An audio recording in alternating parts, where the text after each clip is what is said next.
also labeled challenging on the sushi menu because it tastes awful. My wife calls uni level 10 sushi. That means it would take her 10 shots of sake to think about eating it. Pretty radical stuff. Of course, she's pretty radical stuff on 10 shots of sake, so it's kind of a face-off. Here's Atlantis 1. We're approaching Atlantis 1.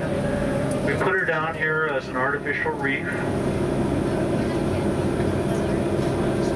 Yeah, we've changed the design over the years. The sail thing was just embarrassing. I don't know. There's another female bullet-headed parrotfish.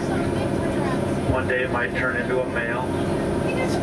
This is not Atlantis number 1. This is the Carthaginian.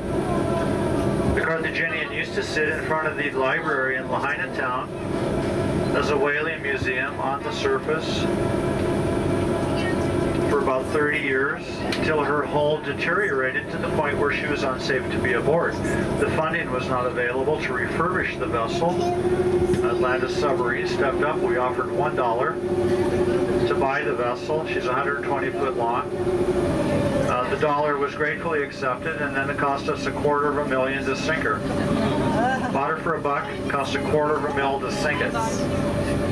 We had to pay off all sorts of agencies, both federal and state and county. We had to pay off the EPA, we had to pay off the county this, the state that, we had to pay off Girl Scout Troop number 143. Everybody wanted a piece of the action. And we sank her 3.5 years ago. So any of you that were here prior to 3.5 years ago, you saw this vessel floating on the surface right in front of the Lahaina Library. She didn't begin life as the Carthaginian. She began life in Germany in 1920, and she was christened the Mary. She was a steel-hulled, 2-masted topsail schooner. She was a trading vessel on the Baltic.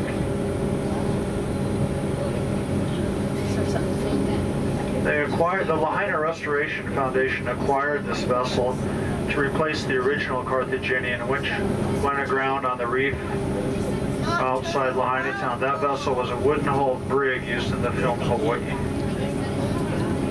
based on the novel by James A. Michener. If you saw that film, I believe it was in the late 60s or early 70s, then you saw the original Carthaginian.